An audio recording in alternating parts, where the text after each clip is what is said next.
সাধারণ মানুষের জন্য আয়করে ছাড় দিলে ভালোই হয়। হ্যাঁ, অ্যাকচুয়ালি দেখুন বেসিক্যালি মধ্যবিত্তদের সুবিধাই। দেখুন বাজেট এরকম ধরনের করার জন্য সাধারণ মানুষের কথা ভেবেই করতে হয়। বাজেট শুনেছেন? বাজেট পেশ হয়েছে। না, আমি শুনিনি।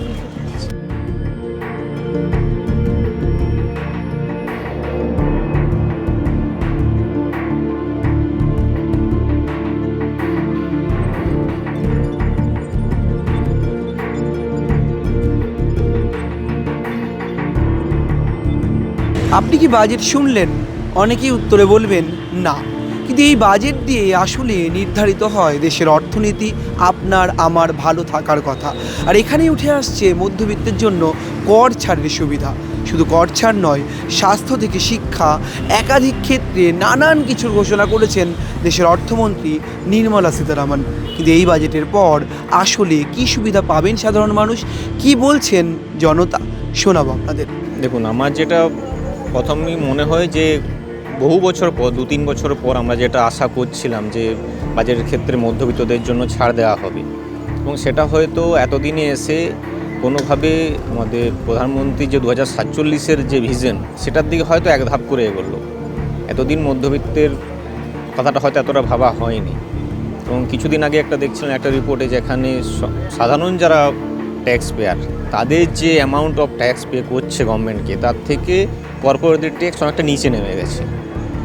তো এটা কিছুটা হলেও পজিটিভ আমার প্রাথমিকভাবে মনে হয়। সাধারণ মানুষের জন্য আয়করে ছাড় দিলে ভালোই হয়, কারণ তাদের তো আয় একটা সীমাবদ্ধর মধ্যে থাকে। কিন্তু যারা একটু উচ্চবিত্তশীল, তাদের ক্ষেত্রে বিভিন্ন যে স্ল্যাব থাকে, সেই স্ল্যাব অনুযায়ী তাদের বাড়ানো উচিত। আর শুধু আয় কর কমানো এটা না, আমাদের বেসিক্যালি আয় বৃদ্ধির উপায়ও করিয়ে দিতে হবে। দেখুন 12 লক্ষ টাকা অ্যাভারেজ এখন সংসারে খরচাই যায় হয়ে গেছে। এখন তো 12 লক্ষ টাকা ঠিকই আছে। এখন এই স্টেজে আমাদের মোটামুটি 7 থেকে 12 দিকে চলে গেছে। এখন 7 ছিল মোটামুটি, সব এক্সামশন নিয়ে এখন 12 দিকে চলে গেছে। বেটার। হ্যাঁ, অ্যাকচুয়ালি দেখুন বেসিক্যালি মধ্যবিত্তদের সুবিধাই, আমার মতে তো সুবিধা। দেখুন মধ্যবিত্তের 12 লাখ টাকা মানে একটা এক্সেস ব্যাপার ওদের কাছে, মধ্যবিত্তদের কাছে, আমাদের কাছেও ঠিক আছে। তো আমার মতে একদিক থেকে ঠিক আমার মতে। ট্যাক্সে যেমন ছাড় দিলে তো সবারই সুবিধা হবে, তো সেই ক্ষেত্রে আমার মনে হচ্ছে এটা অবভিয়াসলি একটা ভালো প্রপোজাল না। 12 লক্ষ তো নিশ্চয়ই এটা স্ল্যাব, 12 লক্ষ পর্যন্ত নিশ্চয়ই। তবে তার থেকে যদি কম হয় তাদেরও নিশ্চয়ই ট্যাক্স পেমেন্ট করতে হবে না, তাই না? এটা তো 12 লক্ষর অ্যাবভ বলছে না। হ্যাঁ, এটা ভালো আছে অনেক। গভর্নমেন্ট এটা ভালো করেছে, ইন্ডিভিজুয়ালদের জন্য অনেক ভালো আছে এগুলো। তাহলে দেখতে হবে ওদের মধ্যে কি আছে কি নেই, সেটা দেখতে হবে। দেখুন বাজেট এরকম ধরনের করার জন্য সাধারণ মানুষের কথা ভেবেই করতে হয়। কেননা ট্যাক্সের তো একটা ব্যাপার আছে। জিনিসপত্রের যা দ্রব্যমূল্যের যা দাম বর্তমানে বেড়েছে, গ্যাসের যা দাম হয়েছে, এবং সাধারণ মানুষের দিকে তাকিয়ে বাজেটটা একটু আমাদের দিকে তাকিয়ে করলেই মনে হয় ভালো হয়। मोस्ट ऑफ देम ठीक ही है। ऐसे भी जैसे टैक्स का जैसे देख रहे हैं, टैक्स वैसे किस लिए होता है ज़्यादातर तो हाँ ये बोल सकते हैं मिडिल क्लास का बहुत ज़्यादा ही ये प्रॉब्लम होगा। हाँ वो तो ऑब्वियस सही है, बट बजट के हिसाब से टैक्स जो है मतलब ठीक ही, मतलब एक तरह से अपना देश का ही चल रहा है। क्योंकि अगर आप कंट्री अगर देखें, जैसे आपका बांग्लादेश ही हो गया, पाकिस्तान हो गया, वो लोग जैसे अभी बहुत कुछ उसमें भी रेस्ट्रिक्शन मतलब कुछ किया नहीं। जैसे हम लोग का इंडिया अभी बहुत ज़्यादा ही ग्रोथ क्यों कर रहा है, क्योंकि हम लोग का बोल सकते हैं, हम आपको सही से बोल नहीं पा रहे, नॉर्मली बोल रहे हैं कि जैसे टैक्स ठीक ही है। तब भी বাজেট শুনেছেন? বাজেট পেশ হয়েছে। না, আমি শুনিনি। আমার ওসব আইডিয়া নেই। মানে বাজেটে কোনো আইডিয়া নেই। দেশের অর্থনীতি সেট হয়, আপনি ব্যবসা করছেন। আমি কাজ করি। बाजेट पॉलिटिक्स से रिलेटेड कुछ नहीं आइडिया है। बाजेट में इंटरेस्ट नहीं है। बाजेट क्या पॉलिटिक्स होता है? कौन बाजेट क्या पॉलिटिक्स? कौन है बाजी दिया? बाजेट के बारे में पता नहीं है। हर साल बाजेट देता है, इनकम टैक्स वगैरह क्या क्या होगा क्या क्या नहीं होगा, फिनांस मिनिस्ट्री से।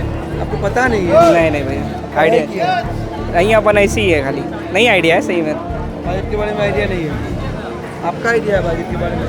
नहीं, आज क्या वो आज बाजेट पेश हुआ है। हाँ बजट पेश हुआ है, बजट पेश हुआ है आज। अच्छा, बजट पे लेकर के बोलना चाहूँगा थोड़ा सा, गवर्नमेंट को थोड़ा सा टैक्सेशन के बारे में थोड़ा सा करना चाहिए, खासकर इनकम टैक्स को लेकर के। क्या है 12 लाख तक जो एनुअल इनकम है उसमें छूट मिल गया, बोला है कोई इनकम टैक्स नहीं लगेगा। 12 लाख तक। और भी बहुत सारा है जो अपने प्रोडक्ट्स को लेकर के, इंपोर्ट एक्सपोर्ट को लेकर के जो भी आ रहा था, वो सभी चीज़ों के बारे में इनको थोड़ा देखना चाहिए। नहीं, नो आइडिया। हम लोग यहाँ घूमने आए हैं, फर्स्ट टाइम हम लोग यहाँ घूमने आए हैं। नहीं आप इंडियन है ना? हाँ, इंडियन है। तो बजट तो इंडिया का है। बजट के बारे में पूछ रहे, बजट के बारे में बोल कुछ। तेरे को क्या लगता है, तेरा ओपिनियन क्या है बजट के बारे में? हाँ, कम होना चाहिए हर चीज़ में। ट्रांसपोर्टेशन चार्ज में थोड़ा सा वो देखना पड़ेगा, सोच। আপাতত যেই বাজেট এসেছিলো আগের বছরের হিসাবে, তো সেই হিসাবে আমার মনে হয় না খুব একটা ভালো, কারণ যেই হিসাবে আমাদের আর কি জবের জন্য যা করতে হচ্ছে, আমি এখানে থাকি না, আমি বাইরে থাকি, তো সেই হিসাবে আমাদের পক্ষে একটু অসুবিধারই ব্যাপার। Tax payer. হ্যাঁ, আমি ওল্ড রিজিমে আছি, আপাতত জানি না, এখন অবধি আমার ফিল আপ করা হয়নি আর কি, তো দেখি কি হয় আর কি। আমাদের ফিল আপ করা হয়নি এখনও। রিবেটটা একটু ঠিকঠাক করে ক্যালকুলেট করা হলে আমার মনে হয় ভালো হয়। আমি যেরকম ওল্ড রিজিমে আছি, এবার আমাদের অনেক টাইপের ডিডাকশনস হয়, এইটিসি হয়, অনেকগুলো হয়, সেই হিসাবে দেখতে গেলে একটু রিবেট করাটা ভালো। দেখতে গেলে নিউজ ল্যাবে যারা আছে তাদের জন্য খুব ভালো অ্যাকচুয়ালি, এটা অবভিয়াসলি, কারণ আগে যেটা ছিল স্টিল 7.5 লাখ, তো সেই অবধি অবভিয়াসলি মিডল ক্লাসের কাছে তো হাতে তো টাকা জমছিল না কিছু, তো সেদিক থেকে দেখলে একটা ভালো ওয়েলকাম একটা থট আছে। But other people who invest in stock market and all other income, so for fixed deposit, then stock market, long term capital gain, এইসবে কী করছে এগুলো একটু দেখতে হবে। দেখুন, এটা তো খুবই ভালো পরামর্শ। প্রথম কথা, বাজেট কমলে সবই তো ভালো হবে, অবশ্যই সুবিধা পাবে, ট্যাক্স ছাড়লে তো সাধারণ মানুষ অবশ্যই সুবিধা পাবে।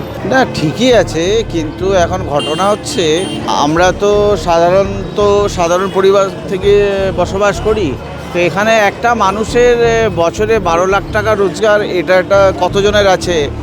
100%-এর মধ্যে হয়তো আমি বলছি কি 30% আছে।